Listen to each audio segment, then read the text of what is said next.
Hola, esto es la última trompeta, que tiene como función principalísima la de transmitir la verdad acerca del final de todos los tiempos. Y tenemos ya una serie, hace ya unas 2 semanas, donde estamos analizando, mediante la cual estamos analizando lo que pudo haber sucedido al origen de los tiempos.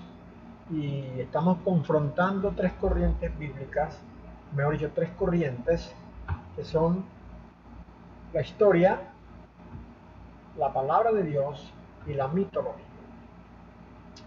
En el último capítulo, el capítulo 5, estuvimos mirando lo que escribió el profeta Enoc, al cual hace referencia el apóstol Judas, la última de las cartas que aparecen en el Nuevo Testamento justo antes de dar comienzo al Apocalipsis. Y nos cuenta Judas que Enoc, el profeta Enoc séptimo, desde Adán traspuesto y llevado a los cielos sin ver muerte, habló sobre los hijos de Dios, bueno, los ángeles que se allegaron a las mujeres de aquel momento, a las humanas de aquel momento, y copularon con ella, engendraron hijos, y estos hijos fueron gigantes de extraordinaria altura. Al comienzo entiendo yo que estos gigantes tuvieron una altura de 1400, 1500 metros, porque nos dice Enoch que tenían, nos dice Enoch en su libro, que tenían alrededor de 3000 codos de altura, y un codo es aproximadamente 45 centímetros. Entendemos también que con el paso de los años y las diferentes copulaciones que vinieron de los descendientes, pues la estatura fue degradando, fue siendo cada vez menor, y llegamos entonces a la estatura que nos muestra en el libro de Números, por ejemplo, o mejor dicho, el libro de Números nos muestra que en la tierra que iba a conquistar Josué con su pueblo, en la tierra de Canaán, habitaban los gigantes. Pero ya anteriormente nos habían dicho que había un rey en Basán llamado Og, que medía alrededor de 3 metros 90, 95, por allí más o menos de haber estado a la altura de este hombre. Claro, nunca la estatura de 1500 metros. Bueno, seguramente porque con el paso del tiempo y las generaciones fue disminuyendo la altura. El último hombre de gran estatura que encontramos es el que guerreó con David, que murió por la piedra en la frente que lanzó David con su onda. Bueno, la Biblia nos dice que estos gigantes, porque así dice el versículo 4 del capítulo 6 de Génesis, dice que antes había gigantes en la tierra, y luego, después que los hijos de Dios se allegaron a las hijas de los hombres. Enoc nos dice, nos habla de que estos ángeles, lo que Génesis llama hijos de Dios, Enoc les da el nombre más apropiado, dice que son los ángeles que perdieron su dignidad y salieron de la morada en la cual estaban, que eran los cielos, se escaparon de los cielos y vinieron a la tierra, y vieron que las hijas de los hombres eran hermosas y se allegaron a ellas, copularon con ellas y tuvieron hijos.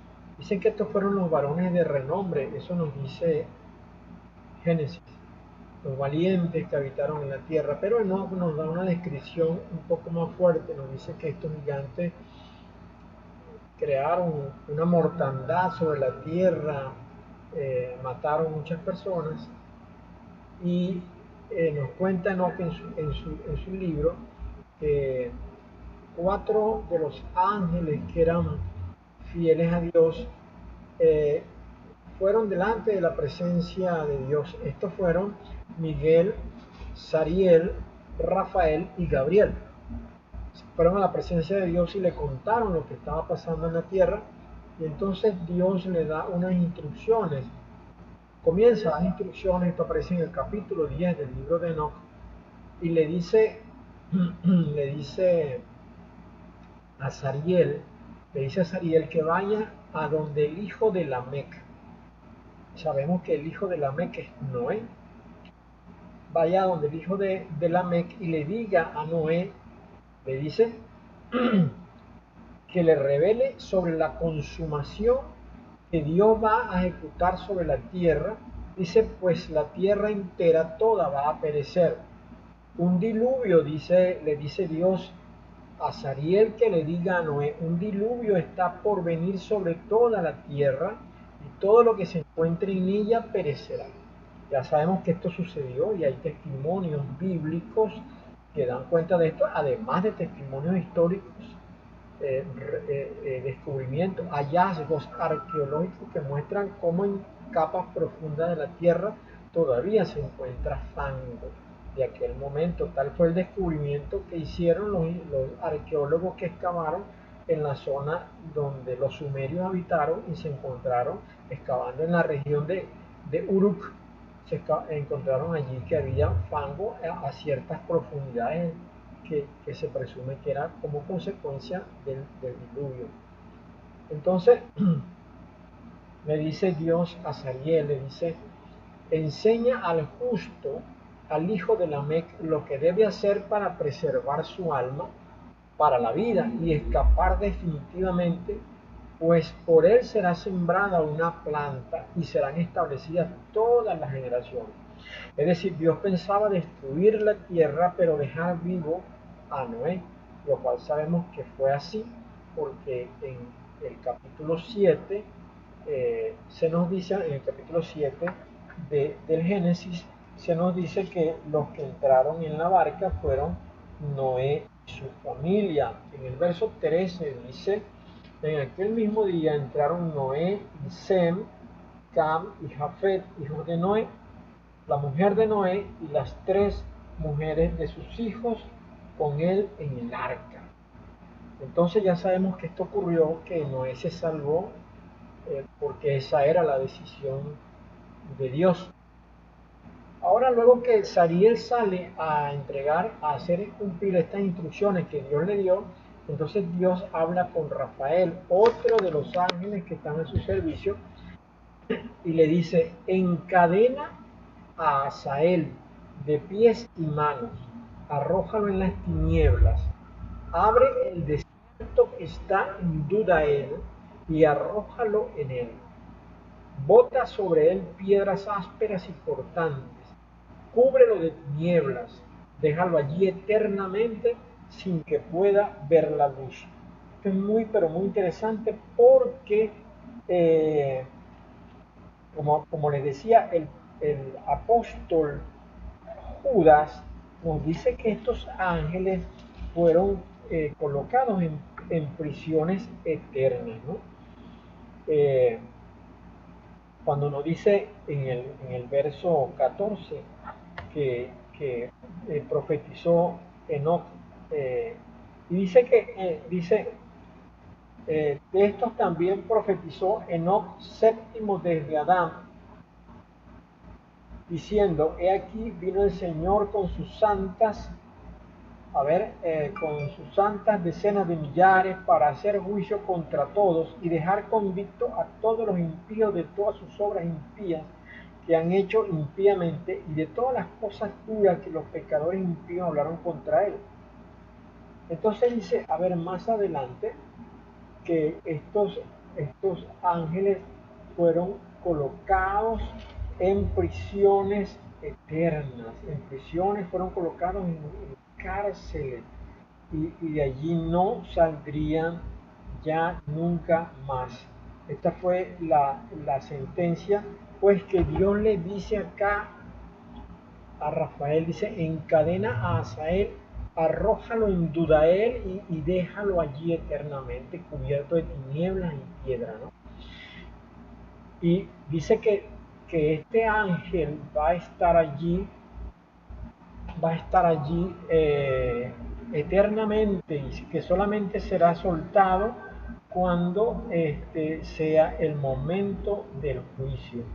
Y ya nos había dicho el hermano Pablo en su carta, y eso lo estoy buscando acá en este momento, nos había dicho que, eh, que los santos juzgarían, que los santos juzgarían a los, que los santos juzgarían a los ángeles.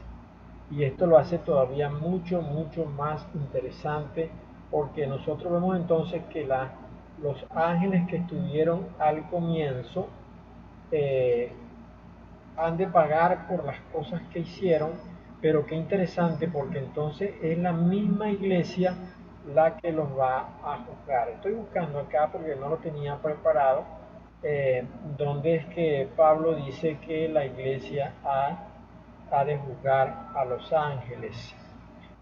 Eh, en la primera carta a los Corintios, capítulo 6, versículo 3, dice, ¿o no sabéis que hemos de juzgar a los ángeles, cuanto más las cosas de esta vida? Entonces la iglesia, o los santos, mejor dicho, porque ya en ese momento no se estará hablando de la iglesia, los santos han de juzgar a los ángeles.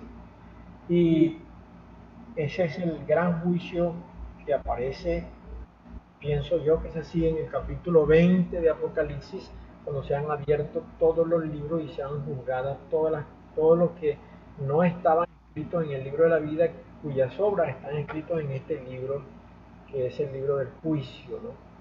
El libro del juicio. Entonces le dice Dios a Rafael que encadene a Asael y lo echa allí pues hasta el momento del juicio, y después le dice, después sana la tierra que los vigilantes han corrompido y anuncia su curación, a fin de que se sanen de la plaga y que todos los hijos de los hombres no se pierdan debido al misterio que los vigilantes descubrieron y han enseñado a los hijos de los vigilantes, a sus hijos.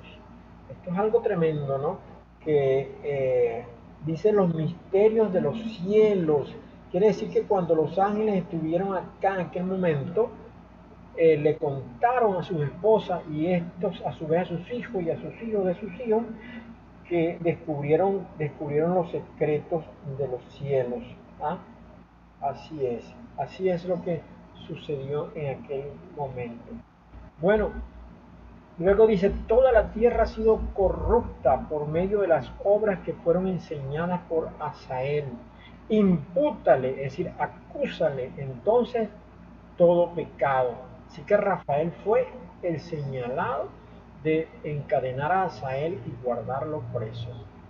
Luego se dirige a Gabriel y le dice, procede contra los bastardos y réprobos, hijos de fornicación, y haz desaparecer a los hijos de los vigilantes de entre los humanos, y hazlos entrar en una guerra de destrucción, pues no habrá para ellos muchos días. Y nosotros encontramos que esto que Dios ha mandado, aquí salió Gabriel como un ángel para la guerra. Nosotros encontramos al pueblo de Israel guerreando contra los ángeles, porque Dios le dio la encomienda a Abraham de conquistar la tierra de Canaán. Claro que no la conquistó Abraham, la vino a conquistar ni siquiera Moisés, sino Josué, con el pueblo de Dios conquistó esa tierra, pero a nosotros se nos dice claramente en el capítulo 14 de Números, que esa tierra estaba habitada por gigantes, eran los descendientes de Acad, eran hombres de gran estatura, como nos dice el capítulo 14 de la carta, perdón, del libro 14 de Números. Usted si quiere puede acceder a él en este momento. Así que entonces la instrucción que Dios le da al ángel, al arcángel Gabriel, es que vaya a traer guerra contra los descendientes de los vigilantes, es decir, contra los gigantes. Y ahí encontramos nosotros entonces a David, escogido por Dios como el nuevo rey de Israel.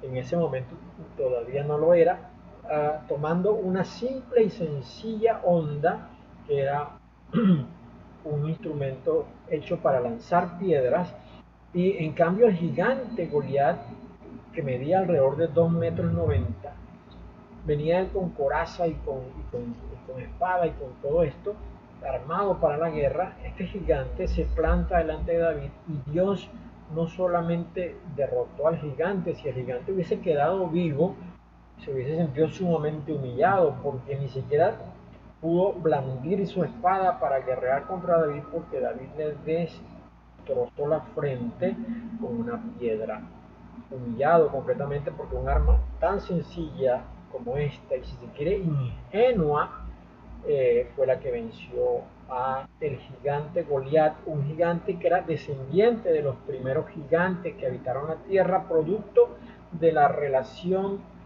perversa, ilegal de los ángeles con las mujeres. Esto es lo que pasó al comienzo, y esto es sumamente interesante, porque ya hemos dicho entonces en el capítulo anterior que tenemos claro hasta este momento que sucedieron las cosas que no han sido presentadas tan claramente en la Biblia, porque quizás no había razón para ello, pero uno es inquieto e investiga y se encuentra entonces que la tierra no estuvo habitada exclusivamente por la generación de Adán y Eva, es decir, por la generación de Set, porque si así hubiese sido, si la tierra hubiese tenido como única generación la descendencia de Caín, esa generación hubiese sido santa, por cuanto ellos fueron hechos, porque Set fue concebido a imagen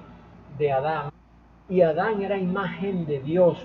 Y esta es una cosa que yo siempre rebato, porque digo que era imposible que un hombre a imagen de Dios fuese un pecador de convicción, porque estoy seguro que Adán, en su ingenuidad, antes de comer de la fruta que le era prohibida, a lo mejor cometió muchos errores, pero no le era imputado como pecado por cuanto la ley no existía. La única ley que existía en ese momento, el único mandamiento que Dios le había dado a Adán, era: no comerás del árbol que está en el medio del huerto.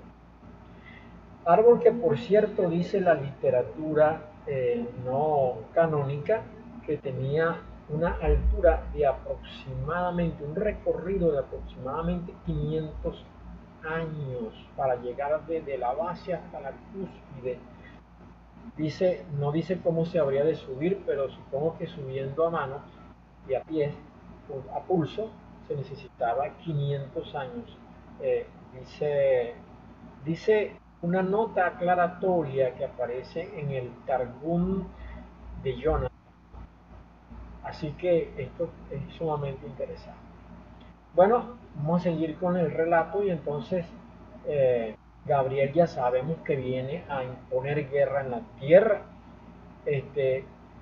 Que a Rafael le fue dada la encomienda de, de tener a Asael y llevarlo al desierto, y ahí cubrirlo de piedra, y eh, no solamente cubrirlo de piedra, sino además rodearlo de tinieblas y dejarlo allá por la eternidad, y allá debe estar Asael guardado en la eternidad, porque él pervirtió a los hombres enseñándole cosas terribles. Y sabemos también entonces que a Azariel le fue dada la orden de hablar con Noé y enseñarle lo que tenía que hacer: construir el arca, las dimensiones del arca, quién iba a meter allá adentro, y qué era lo que era el diluvio, qué iba a pasar con el diluvio, porque como no se conocía lluvia, nunca había llovido sobre la tierra, pues seguramente que Noé no sabía lo que era.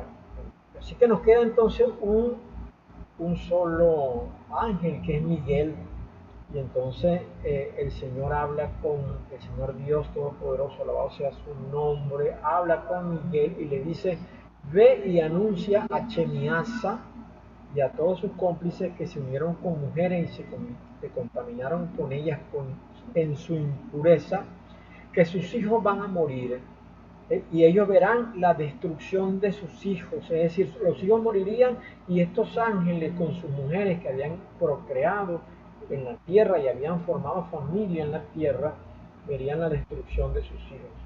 Encadénalos durante 70 generaciones en los valles de la tierra hasta el gran día de su juicio, de manera que ellos no fueron a ningún infierno, sino que están confinados aquí en la tierra. Así que el castigo contra los hijos de los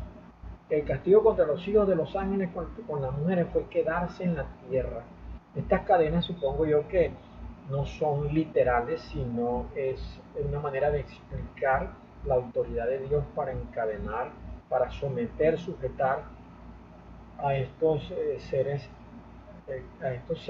semi-humanos, porque eran, digamos, no sé si mitad ángeles, mitad humanos, pero sí tenían una gran combinación de ángeles con humanos. No eran como la descendencia de Adán, que es absolutamente humana, pero estos eran mitad o una parte ángel y una parte humana. Entonces la instrucción a Miguel es hablar con Chemiasa, de tal manera que yo creo que Chemiasa, que Enoch nos dice que es el jefe de todos los ángeles, tiene que ser Satanás. Tiene que ser Satanás, y entonces le dice que le advierta a Chemiasa que todos los descendientes de los ángeles con las mujeres serán atados aquí en la tierra y permanecerán acá en la tierra. Entonces, dice que estos ángeles han sido guardados para el día del juicio, y estamos buscando acá la segunda carta de Pedro, la segunda carta de Pedro en el capítulo 2, verso 4, dice: porque si Dios no perdonó a los ángeles que pecaron, sino que arrojándolos en el infierno los entregó a prisiones de oscuridad para ser reservados hasta el juicio. Pedro nos dice que en el infierno, fueron entregados en el infierno, mas sin embargo el profeta Enoch nos dice que estos fueron dejados en la tierra. Pero más adelante dice, en el verso 13: en esos días se les llevará al abismo de fuego, a los tormentos y al encierro en la prisión eterna. De tal manera que sí es cierto que en esos días fueron abiertos el infierno. Y fíjate que te voy a mostrar, quizás en el próximo video, por qué Dios creó el infierno y cuál es la razón por la cual en el infierno hay fuego. Eso lo vamos a ver, si Dios quiere, en el próximo o en el siguiente. Entonces dice acá, en el verso 14: todo el que sea condenado estará perdido de ahí en adelante y será encadenado con ellos hasta la destrucción de su generación. Y en la época del juicio que yo juzgaré, perecerán por todas las generaciones. Ahora fíjate qué interesante este verso 14 del capítulo 10 del libro de Enoch, porque acá pareciera que se está haciendo un señalamiento, se está implicando a los hijos de los hombres también en el castigo que había sido preparado para los ángeles. Recordemos que el mismo Señor Yahshua dijo que el infierno no fue creado para el hombre, el infierno fue creado para los ángeles. Pero entonces, ¿cuál es la razón por la cual los hombres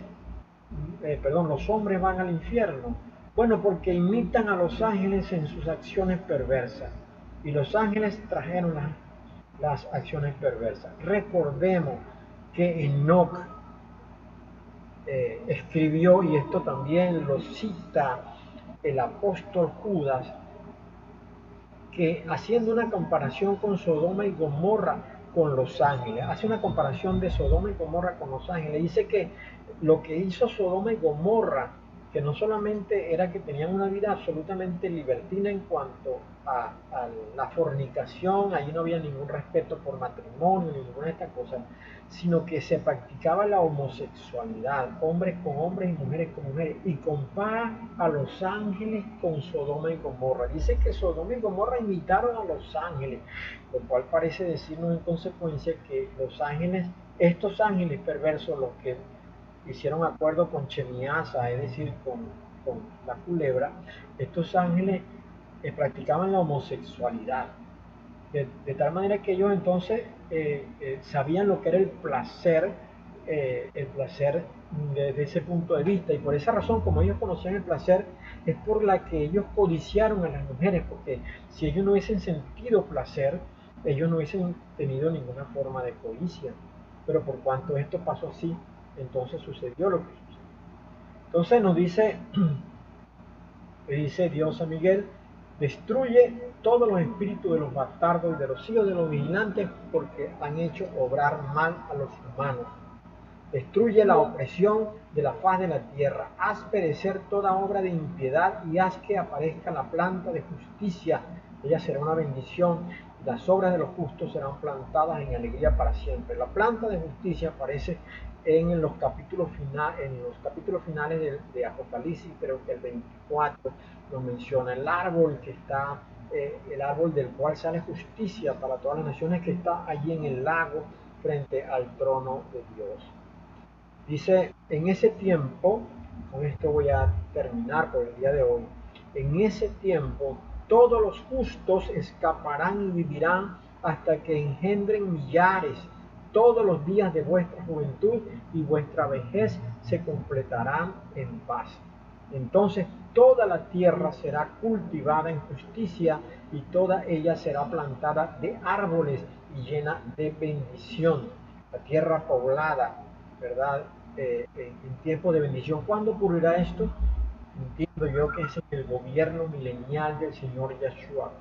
Es en el gobierno de la justicia, porque el Señor regirá la tierra con vara de hierro y los santos gobernarán con él, y toda la tierra será bendecida por la obra del Santo Hijo de Dios. Entonces dice, en ese tiempo todos los justos escaparán y vivirán hasta que engendren millares. ¡Qué bendición!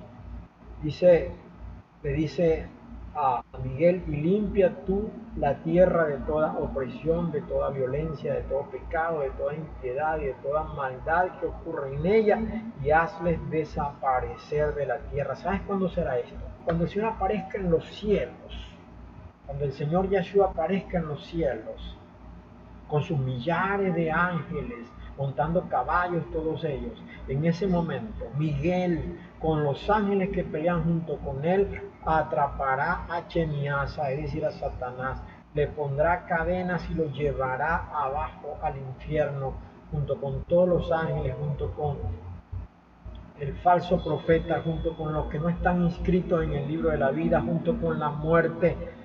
Todos ellos abajo, junto con la bestia o Illuminatis, contra esta congregación de hombres de maldad que han estado gobernando la tierra y que piensan desatar una gran maldad en los próximos años. Todos ellos serán apresados y llevados a la cárcel del infierno. Entonces en la tierra habitará la justicia, prosperará la justicia y la verdad. En la tierra habrá paz y los hijos de los hombres tendrán por primera vez libertad. Qué bendición, qué esperanza, qué promesa, gloria a Dios, qué entusiasmo el que tenemos nosotros. Estamos descubriendo lo que pasó en el comienzo y te lo estamos presentando. Vamos a terminar por hoy, pero te invitamos para el próximo, porque ya estamos llegando al final de esta serie y queremos invitarte a que te formes parte de este equipo, de todos los que estamos metidos en este propósito de Dios para el aprendizaje de lo que sucedió en el comienzo, los seres originarios. Te espero en el próximo capítulo. Dios te bendiga.